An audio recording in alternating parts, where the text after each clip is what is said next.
I am S.L. Meena from Government Senior Secondary School Annetha. Today I will teach you a poem of 10th class, My Good Hand, My Good Right Hand. My good right hand एक कविता है जो Charles Mackay ने लिखी हुई है। तो प्यारे विद्यार्थियों, आपको मैं लाइन टू लाइन एक एक लाइन समझाने वाला हूँ, एक एक वर्ड्स का शब्द बताने वाला हूँ। तो आप इसको फर्स्ट से लास्ट तक देखिए, तभी जाके आपको समझ में आने वाला है। तो मैं आपको वर्ड बाय वर्ड समझाऊंगा, आप ध्यान से देखिए और समझिए, समझने का प्रयास कीजिए। एक बार समझ में नहीं आता दूसरी बार आप देख करके समझ सकते हो। तो चलो शुरू करते हैं। माई गुड राइट हैंड, इसका जो सार है, this poem is related with the common theme of poverty. Poverty में किस तरह से व्यक्ति जीवन यापन करते हैं और किस तरह से पॉवर्टी को हटाने का प्रयास करते हैं, किसके माध्यम से गरीबी हट सकती है, उसका विवरण इस कविता में है। हम किस प्रकार उसमें विजय पा सकते हैं, तो उसका वर्णन इस कविता में है। प्यारे बच्चों, इसमें क्या होता है, देखो आई जो रेफर है वो खुद पोइट के लिए है। आई यहाँ पर ये पोइट कवि के लिए है। आई हमेशा कवि के लिए यूज किया गया है। तो इसमें जो पोइट स्वयं है उसके जीवन की घटना इसमें बताई गई है। तो पोइट कहता है कि जब व्यक्ति निर्धन रहता है, गरीब बन जाता है, तो उसको पैसों की आवश्यकता होती है। तो बहुत सारे जो अपने दोस्त होते हैं, अपने परिचित होते हैं, वो सहायता करने में डरते हैं कि ये कहीं ना कहीं पैसा न खा जाए, न वापस न लौटा पाए। तो वो केवल हमें उनको सुझाव देते हैं, एडवाइस देते हैं, लेकिन हेल्प नहीं करते हैं। तो इसी संदर्भ में ये कविता है। चलो इसको हम समझते हैं लाइन बाय लाइन। देखिए आप, I fell in grief and began to complain. I looked for a friend, but I sought him vain. Companion was shy and acquaintance were cold. They gave me good counsel, but didn't their bold. ये first stanza है इस poem का। तो सुनते समझते हैं। देखो, I fell in grief. Grief का मतलब है दुख, है ना, दुख। तो देखो, मैं फॉल की सेकंड फॉर्म है ना। फॉल मतलब गिरना, तो गिर गया था। तो फॉल इनका मतलब दुख में हो जाना। आई फेल इन ग्रीफ, जब मैं दुखी हो गया था, जब मेरे ऊपर दुख आ गया था। एंड और बिगेन टू कंप्लेन, और मैं इस कंप्लेन का मतलब होता है शिकायत करना, ठीक है। और बिगेन टू का मतलब होता है कोई भी काम शुरू करते हैं तो उसके संदर्भ में बिगिन टू का प्रयोग होता है। जैसे मैं खाना खाने लगा, है ना, I began to eat food. मैं खाना खाने लगता हूँ, तो I begin to eat food. ये बिगेन टू सेकंड फॉर्म में है। तो मैं करने लग गया था कंप्लेन, शिकायत। कंप्लेन का मतलब लिखो आप शिकायत, इसका मतलब है शिकायत। मैं मेरे सभी रिलेटिव से, मेरे मित्रों से शिकायत करने लग गया था कि मैं अभी दुख में हूँ, दर्द में हूँ, मेरे पास पैसे नहीं है, परिवार चलाने के पैसे नहीं है, तो कृपया आप हेल्प कीजिए। ऐसी समस्या शिकायत में करने लग गया था। फिर मैं एक तलाश में था कि कोई हेल्प और कोई सहायक मेरे पास मुझे मिल जाए। तो देखो, आई लुक्ड फॉर, लुक फॉर का मतलब यहाँ पे है 1 नंबर ये देता हूं मैं, सर्च, खोज में। मैं खोज में था, खोज करता हूं। फॉर अ फ्रेंड, एक मित्र की। फ्रेंड का मतलब मित्र। मैं एक मित्र की तलाश में था, खोज में या तलाश में था। मैं एक मित्र की तलाश में था। लुक्ड फॉर मतलब तलाश में। आई में फ्रेंड, मित्र। मैं एक मित्र की तलाश में था, बट परंतु आई सोट, ये दूसरा सोट का मतलब तो होता है बेटा सिक। सिक की सेकंड फॉर्म है सोट, है ना, प्राप्त करना। तो इसका मतलब होता है प्राप्त करना, प्राप्त करना। तो ये होता है आई सोट हिम, तो मैंने हिम उसको प्राप्त किया था। हिम उस मित्र को, जो आगे बात की है, फ्रेंड हिम इन वेन, बेकार में। वेन का मतलब बेकार, निरर्थक। वेन का मतलब यहाँ होता है निरर्थक। निरर्थक है ना, निरर्थक में मैंने उसको पाया, अर्थात मुझे कोई भी हेल्पर सहायता करने वाला व्यक्ति मुझे नहीं मिला, इस लाइन का मतलब है। ठीक है, देखो दोबारा समझ लेते हैं। आई फेल इन ग्रीफ, मैं दुख में था तो मैं शिकायत करने लग गया था मेरे मित्रों से, मेरे परिचितों से। तो आई लुक फॉर फ्रेंड, तो मैं एक मित्र की तलाश में था जो मेरी हेल्प कर सके। बट परंतु आई सॉट हिम वेल, लेकिन मैंने उसको बेकार में ही पाया, अर्थात तो वो व्यक्ति मुझे नहीं मिला। ठीक है, आई देखो कंपेनियंस, कंपेनियंस का मतलब होता है 4 नंबर का है साथी, ये साथी, कंपेनियंस का मतलब साथी, मित्र, मित्र। तो कंपेनियंस वाज शाय, जो मेरे सारे मित्र थे वो शाय, शर्मिला थे। दे कैन नॉट हेल्प मी, मेरी सहायता करने में शर्मिला महसूस करते थे, अर्थात वो मेरी सहायता नहीं कर रहे थे, नहीं कर सकते थे। दे कैन नॉट हेल्प मी, वो मेरी सहायता नहीं कर, सहायता नहीं कर सकते थे। अक्वेंटेंस का मतलब होता है परिचित, 5 नंबर का मतलब है ना, 5 नंबर परिचित। जो मेरे परिचित व्यक्ति हैं, मेरे परिचित व्यक्ति हैं, वो वर्स कोल्ड, कोल्ड मतलब ठंडे हो गए थे, कोल्ड ठंडे का मतलब हेल्प विहीन हो गए थे, निरर्थक हो गए थे, मतलब हेल्पलेस हो गए थे। कोल्ड का मतलब यहाँ पे है, कोल्ड का मतलब होता है helpless, helpless.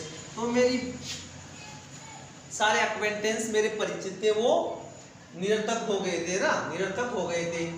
They gave me good, अच्छी काउंसिल, काउंसिल का मतलब होता है बेटा यहाँ पर एडवाइस, ये नाउन के रूप में है। और मैं यहाँ पे ये देखो आप कितने 6 नंबर एडवाइस, एडवाइस का मतलब सलाह, गुड अच्छी, मी मुझको। तो वे दे मतलब मेरे एक्वेंटेंस, मेरे कंपेनियंस, मेरे फ्रेंड्स, उनके लिए गेव देते थे, गिव की सेकंड फॉर्म है मी मुझको। उन्होंने मुझे दिया था, क्या दिया था, गुड काउंसिल, अच्छी सलाह दी थी। वो केवल सलाह ही देते थे, हेल्प मेरे पैसों से इनसे कभी हेल्प नहीं करते थे, केवल अच्छी अच्छी सलाह मुझे दिया करते थे कि तू ऐसा कर दो, तू जा करके काम करो, या फिर वहाँ जा करके वो रोजगार करो, कुछ भी काम करो, ऐसे अलग अलग सलाह तो दिया करते थे, लेकिन वो पैसे मुझे कभी नहीं दिया करते थे। बट लेकिन ट्रेडेड देयर गोल्ड, गोल्ड का मतलब पैसा, यहाँ पर गोल्ड का मतलब है पैसा, मनी। अब मैं बताता हूँ मनी, तो वो पैसा देने में ट्रेडेड, ट्रेड का मतलब है भयभीत होना,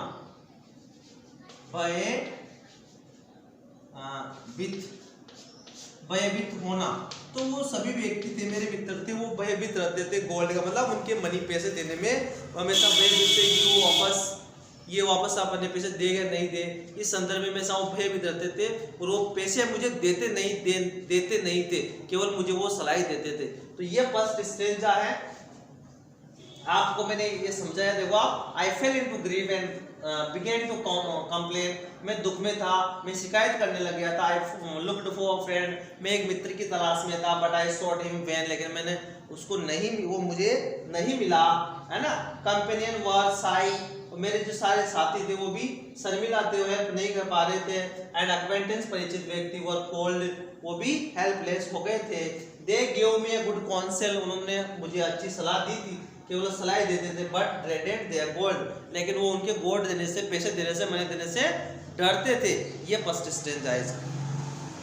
जो बात कर रहे थे कि मेरी हेल्प करने वाले कोई नहीं है, मुझे केवल सभी मित्र हैं जो केवल हेल्प, एडवाइस, सुझाव, सलाह देते हैं, सुझाव देते हैं, लेकिन कोई हेल्प नहीं करते हैं। तो आइए बात क्या करता है, खुद जब कोई व्यक्ति उसको सहायता करने वाला नहीं मिलता है तो वो क्या निश्चय करता है, देखो आप उसके बारे में। Let them go, I exclaimed, I have a friend at my side. देखो आप, फर्स्ट लाइन है ये, लेट देम गो, आई एक्सक्लेम्ड। यहां समझो आप, पहले इसको लो। एक्सक्लेम का मतलब आश्चर्य करना, है ना, एक्सक्लेमेट सेंटेंस का। आई एक्सक्लेमेटेड, मैंने आश्चर्य किया। लेट देम गो, कि उनको जाने दो, लेट जाने दो, देम उनको, गो, गो मैंने जाना, तो लेट दो देम उनको, उनको जाने दो, गो मैंने जाना, लेट मैंने, ये लेट का मतलब दो, दे की यूज में, देना की यूज में काम ले जाता है, देना या दो, ठीक है ना। लेट देम गो, उन्हें जाने दो। आई एक्सक्लेम्ड, मुझे याद से रिवाइज बात का कि उनको जाने दो, उनकी जरूरत नहीं है। I have no need of my friends who only help can advise me but not help me. I have a friend at my side, देखो आई हैव यहाँ भी ये कोमा नहीं लगा रखा है। I have a friend at my side, eight my side का मतलब मेरे पास, एट माई साइड का इसका मतलब होता है मेरे पास, मेरे पास, मेरे पास एक मित्र है। I have a friend, have का मतलब रखने की यूज में प्रयोग किया जाता है। हैव अपने रखने के रूप में है ना, रखने के यूज में प्रयोग किया जाता है। आई हैव अ फ्रेंड, मेरे पास एक मित्र है, ठीक है। वो कौन सा मित्र है? वो मित्र किसको बताता है?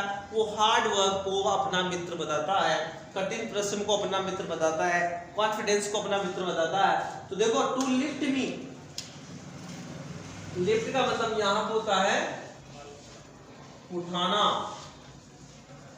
उठाना। मुझे उठाने के लिए है, कहां से? मुझे गरीबी से ऊपर उठाने के लिए मेरे पास एक व्यक्ति है, मेरा मित्र है। एंड एड मी, एड का मतलब ही हेल्प, यहां पर है, इसका मतलब होता है एड का मतलब हेल्प, मेरी सहायता करने के लिए, मुझे उठाने के लिए। And whatever betide, whatever जो, to lift me and aid me whatever betide, betide, betide का मतलब घटना, घटित होना, जो भी घटना घटित होती है उसमें। टू लिफ्ट मी, लिफ्ट का मतलब उठाना, मुझे उठाने के लिए मैंने यह बताया ना, दूसरा मतलब उठाना, मुझे उठाने के लिए। एंड एड हेल्प, हेल्प करने के लिए मेरी, केवल, और व्हाटएवर बिटाइड, जो भी घटना घटित होती है उसमें हेल्प करने के लिए, मुझे उठाने के लिए मेरे पास एक मेरा मित्र है। To trust to the world, बहुत इंपॉर्टेंट लाइन है। To trust to the world, world का मतलब संसार, और ट्रस्ट का मतलब विश्वास। संसार में, इस दुनियादारी में, इस आसपास के व्यक्तियों में विश्वास करना। ट्रस्ट का मतलब होता है विश्वास करना, है ना। इसका मतलब हो जाएगा, इसका मतलब हो जाएगा विश्वास करना, है? विश्वास, विश्वास करना। तो इस संसार में विश्वास करना किस प्रकार है? इज टू बनाना, बिल्ड, निर्माण करना है। ऑन द सैंड, सैंड का मतलब क्या है? रेत, क्या है? रेत, बालू रेत। अर्थात इस संसार पर विश्वास करना बालू रेत पर निर्माण करने के समान है।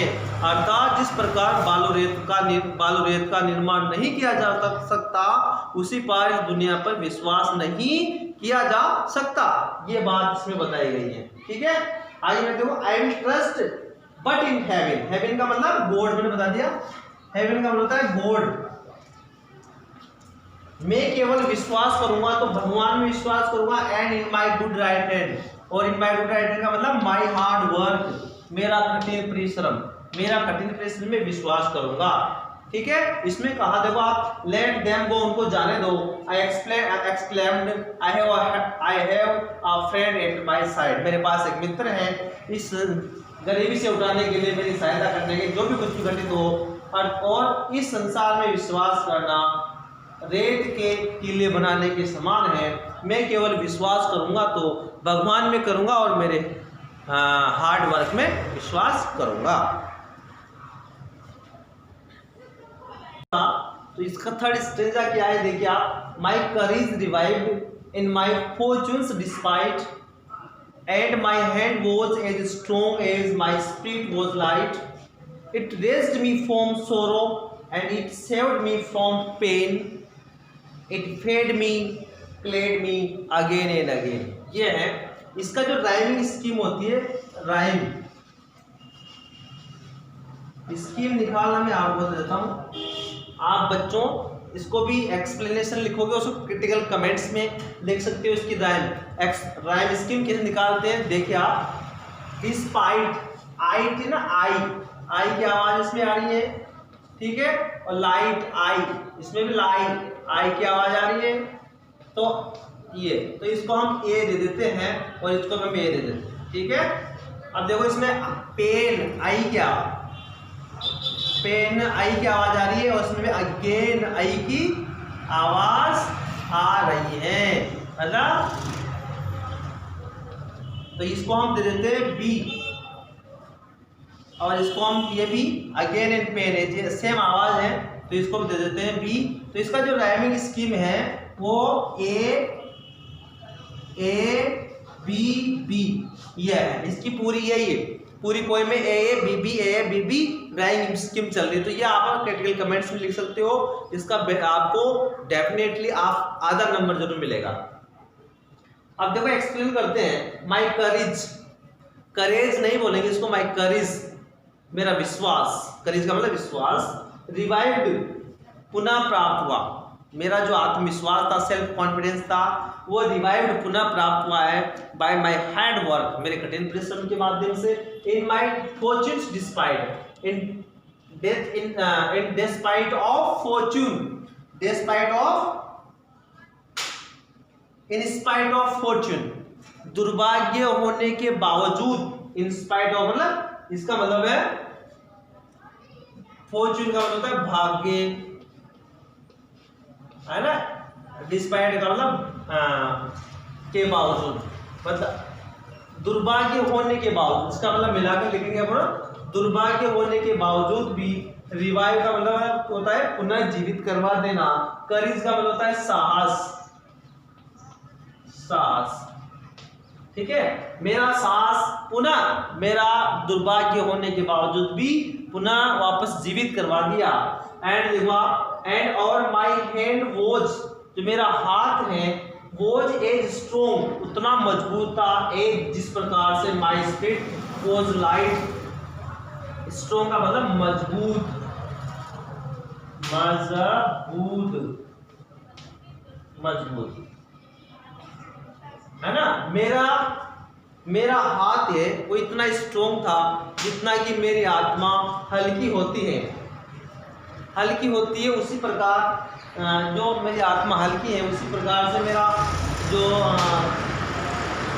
हैंड है वो इतना स्ट्रोंग था। आगे बात करते हैं। इट रेज्ड मी फ्रॉम सोरो, इट मीन्स, इट किसके लिए आया, हार्ड वर्क के लिए, तो हार्ड वर्क ने रेज्ड मुझे उठा दिया था, रेज का मतलब होता है उठाना, है ना, इसका मतलब होता है उठाना, तो इस हार्ड वर्क ने मुझे उठाया फ्रॉम द सोरो, सोरो का मतलब दुख, अर्थात मेरे हार्ड वर्क ने मुझे दुख से ऊपर उठाया था, and it saved me from pain, save का मतलब बचाना, इसका मतलब होता है बचाना, मी मुझको फ्रॉम पेन, पेन का मतलब होता है दर्द, तो इसी ने मुझे दर्द से बचाया था, मेरे हार्ड वर्क ने मुझे दर्द से बताया था। इट फेड मी, फीड की सेकंड फॉर्म है, फीड का मतलब होता है खिलाना, खाना खिलाना, तो इसकी सेकंड फॉर्म है इट, मेरे हार्ड वर्क ने, मेरे सेल्फ कॉन्फिडेंस ने मुझे खाना खिलाया था, ठीक है। एंड क्लेड मी, क्लेड का मतलब होता है वियर क्लॉथ्स, कपड़े पहनाना, तो मेरे हार्ड वर्क ने मुझे मेरे कठिन समय में कपड़े दिलाए थे, अगेन एंड अगेन, यही प्रक्रिया बार बार रखी गई थी। तो ये थर्ड स्टेंजा है, इसको आप ध्यान से देख लीजिए, आपको समझने में आसानी से आ जाएगा।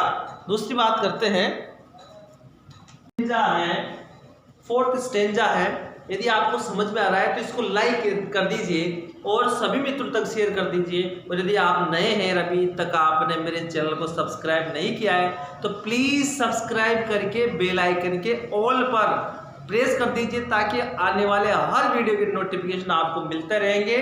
तो मेरे प्यारे विद्यार्थियों, चलो देखते हैं fourth stanza, is last stanza. इसमें देखो आप, जब पोइट अपने हार्ड वर्क के माध्यम से, अपने सेल्फ कॉन्फिडेंस के माध्यम से वापस वो प्रोस्पेरस हो जाता है, संपन्न हो जाता है, पैसे वाला होता है, हो जाता है, अमीर व्यक्ति हो जाता है, तब वापस वो स्थिति विपरीत हो जाती है। जो व्यक्ति पहले उसकी हेल्प नहीं करते थे, अब वो सभी व्यक्ति उसके पास आने लग गए हैं, उसकी हेल्प करने के लिए तैयार हो गए हैं। लेकिन कभी द पॉइंट क्या कहता है इसमें देखते हैं। द फ्रेंड्स, वो मित्र, द मैंने जो पहले बताया गया, द फ्रेंड्स, वो जो मित्र जो हैड लेफ्ट, जिन्होंने, जो मुझे छोड़ चुके थे, मी, मुझको, है ना, यहां तक है। मतलब मित्र जो मुझको छोड़ चुके थे, लेफ्ट का मतलब छोड़ना, है ना। जो मित्र पहले मुझे छोड़ चुके थे, है ना, छोड़ चुके थे, केम बैक, केम में आना, बैक में ना वापस, एवरीवन का मतलब प्रत्येक, तो वो प्रत्येक मेरे मित्र वापस आ गए मेरे पास, और मेरे पास आकर के मेरी हेल्प करने के लिए तैयार हो गए हैं। इसका मतलब लिफ्ट में ना उठाना। एंड देखो आप, the darkest advisers looked bright, देखो आप, डार्केस्ट, ये सुपरलेटिव डिग्री का वर्ड है। डार्केस्ट मतलब सबसे अंधकार में, एडवाइजर्स, एडवाइजर मतलब सुझाव देने वाले, सलाह देने वाले, सारे सुझाव देने वाले जो व्यक्ति थे, जो, इसका मतलब है कि जो पहले केवल मुझे सुझाव दिया करते थे, हेल्प नहीं करते थे, उनके लिए क्या है ना। अंधकार में जो फ्रेंड्स हैं, लुक्ड, अब दिखाई देने लगे हैं, दिखते थे, ब्राइट, उज्ज्वले, अब वो बहुत ही उज्ज्वले दिखने लगे। एज द सन, सन का मतलब सूर्य, सूर्य के समान वो ब्राइट, चमकीले दिखाई देने लगे। भूतकाल में जो मेरी हेल्प नहीं करने वाले मित्र थे, अब वो मेरी हेल्प करने के लिए तैयार हो गए, इसका मतलब ये है ना। यहाँ पर एज द सन, यहाँ पर आप मित्रों, मेरे विद्यार्थियों, एक लिटरेचर में सिमली, सिमली का प्रयोग हुआ है, तो आप इसमें लिख सकते हो, इसको हिंदी बोलते हैं उपमा, उपमा अलंकार है ये। तो यहाँ पर सिमली का प्रयोग है, तो क्रिटिकल कमेंट्स में आप लिख सकते हो there is use of Simli, ये लिख देना है ना, in this line, in this sentence, in this line, ठीक है। कवि बोलता है, द पोएट बोलता है, the poet says, the poet says that, कवि कहता है कि need them, I need them, मुझे नीड का मतलब आवश्यकता होना, ये क्या होता है, आवश्यकता होना, आवश्यकता,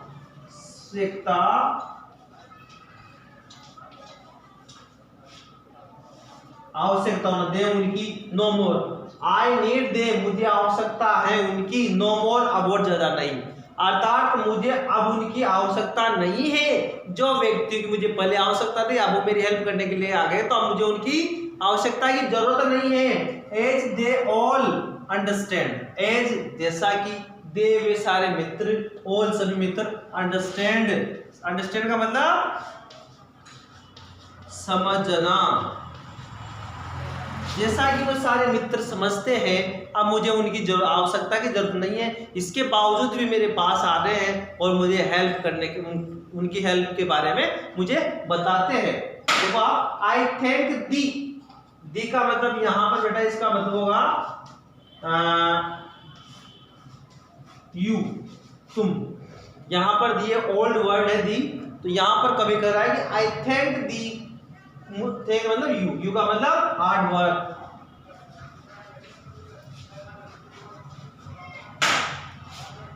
मुझे है कठिन परिश्रम, मुझे तुम पर, तुम्हारा धन्यवाद, मैं तुम्हें धन्यवाद देता हूँ। आई ट्रस्ट दी, और मैं तुम्हारे पर ही विश्वास करता हूँ, जिसका मतलब विश्वास करता हूँ। माई गुड राइट हैंड, मेरे हार्ड वर्क, मेरे कठिन परिश्रम, अब मैं तुझ पर ही विश्वास करता हूँ। दुनिया में, इस दुनिया में मैं किसी व्यक्ति पर विश्वास नहीं करता, मेरे हाथ की कमाई पर विश्वास करता हूँ, मेरे आत्मविश्वास पर विश्वास करता हूँ, क्योंकि ये दुनिया सहायता करने वाली नहीं है। सहायता अपने जीवन में आपको खुद को सहायता करनी है। इसी बारे में यदि आप विद्यार्थियों, आपको ये संदेश देती है कि आपके दूसरों के भरोसे रह करके सफलता अर्जित नहीं कर सकते। आप अपने खुद को, आपको अपनी इस सफलता प्राप्त करने के लिए हार्ड वर्क करना पड़ेगा, उसमें जुटना पड़ेगा, तभी जब आप सफलता प्राप्त हो सकती है। तो प्यारे मित्रों, इसका यही संदेश था इस कविता का, और इसके क्वेश्चन आंसर भी हम नेक्स्ट वीडियो में करेंगे।